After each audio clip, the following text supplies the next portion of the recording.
Marcos 3. Noutra ocasião, ele entrou na sinagoga e estava ali um homem com uma das mãos atrofiada. Alguns deles estavam procurando motivo para acusar Jesus. Por isso, o observaram atentamente para ver se ele iria curá-lo no sábado.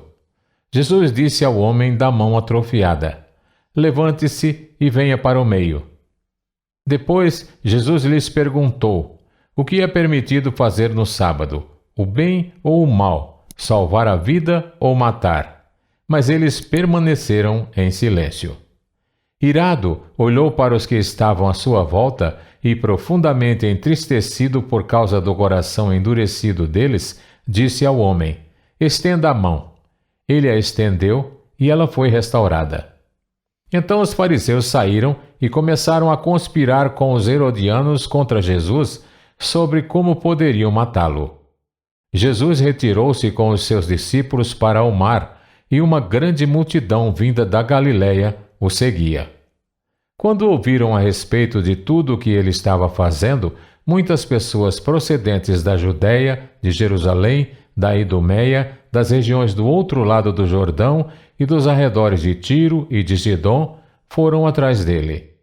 Por causa da multidão, ele disse aos discípulos que lhe preparassem um pequeno barco para evitar que o comprimissem, pois ele havia curado a muitos, de modo que os que sofriam de doenças ficavam se empurrando para conseguir tocar nele. Sempre que os espíritos imundos o viam, prostravam-se diante dele e gritavam: "Tu és o Filho de Deus." Mas ele lhes dava ordens severas para que não dissessem quem ele era. Jesus subiu a um monte e chamou a si aqueles que ele quis, os quais vieram para junto dele. Escolheu 12, designando os apóstolos, para que estivessem com ele, os enviasse a pregar e tivessem autoridade para expulsar demônios.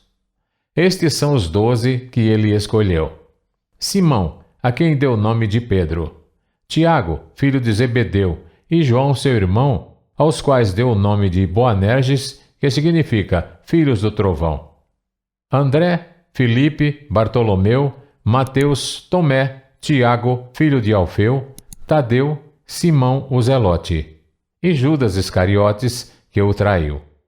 Então Jesus entrou numa casa e novamente reuniu-se ali uma multidão, de modo que ele e os seus discípulos não conseguiam nem comer.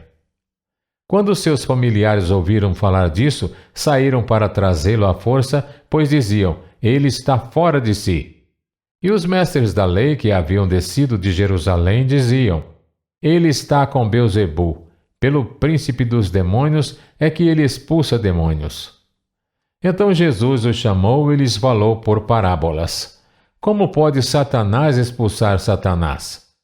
Se um reino estiver dividido contra si mesmo, não poderá subsistir. Se uma casa estiver dividida contra si mesma, também não poderá subsistir. E se Satanás se opuser a si mesmo e estiver dividido, não poderá subsistir. Chegou o seu fim. De fato, ninguém pode entrar na casa do homem forte e levar dali os seus bens, sem que antes o amarre. Só então poderá roubar a casa dele. Eu asseguro que todos os pecados e blasfêmias dos homens lhes serão perdoados. Mas quem blasfemar contra o Espírito Santo nunca terá perdão. É culpado de pecado eterno." Jesus falou isso porque eles estavam dizendo: "Ele está com o espírito imundo."